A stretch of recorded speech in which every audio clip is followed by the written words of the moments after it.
မင်္ဂလာပါဒီနေ့မှာကအိမ်ဆဲရဲ့စီးရီးမှာစာရေးလိုက်တာနဲ့ကော်လန်အချင်းအကျဲအော်တိုချိန်ပေးအောင်ပြုလုပ်နည်းလေးပြပြပေးမှာဖြစ်ပါတယ်အဲ့တော့ဒီရှင်းနှိုင်းပေါ်ကို right click ထားလိုက်ပါ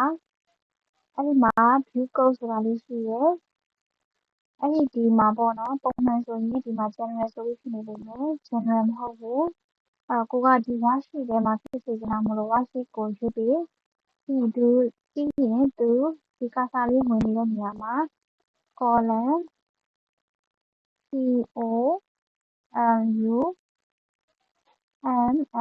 column dot autofit ပေါ့နော်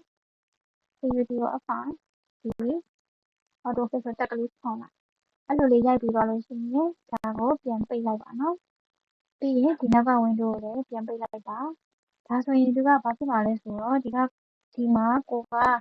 စာသားလေးတစ်ခုရိုက်လိုက်တာနဲ့ column ရဲ့ width ကို auto ချိန်ပေးရမှာပေါ့နော်ဥပမာနေဆိုပြီးတက်ခေါ်လိုက်မယ်အဲ့တော့သူစာသားရှိသလောက်ပဲ column width ကိုယူပေးသွားတယ်နောက်တစ်ခုက email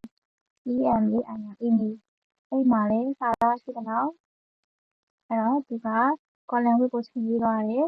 ပြီးတော့ address အဲ့ဒီမှာလည်းစာသားရှိသလောက် column width ကိုချိန်ပေးသွားတယ်ပေါ့နော်ဒါကဒီအလုပ်တွေလျင်လျင်မြန်လုပ်ချင်တဲ့အချိန်မှာတော်တော်အသုံးဝင်ပါတယ်ဒီလိုလေးလုပ်တာပါအဲ့တော့နောက်ထပ်တခြား sheet တစ်ခုခေါ်လိုက်မယ်ပေါ့နော်အဲ့ဒီ sheet မှာတော့ဖြစ်လာပေါ့နော်ဒါနည်းနည်းလေးဖြစ်အောင်ချိန်လိုက်မယ်ဒီမှာဆိုရင် name ပေးလိုက်မယ်ဒါဆိုရင်ခုနကလို auto fit ဖြစ်မသွားဘူးemail ရိုက်လိုက်မယ် auto fit ဖြစ်မသွားဘူးဘာလို့လဲဆိုတော့ဒီ worksheet ကို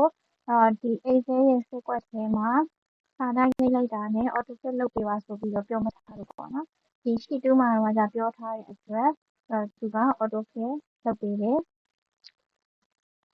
ဒါလေးကတော့ Excel မှာစာရေးလိုက်တာနဲ့ column အချင်းကျယ်ကို auto ချိန်ပေးအောင်လုပ်တဲ့နည်းလေးပြပြပေးတာပဲဖြစ်ပါ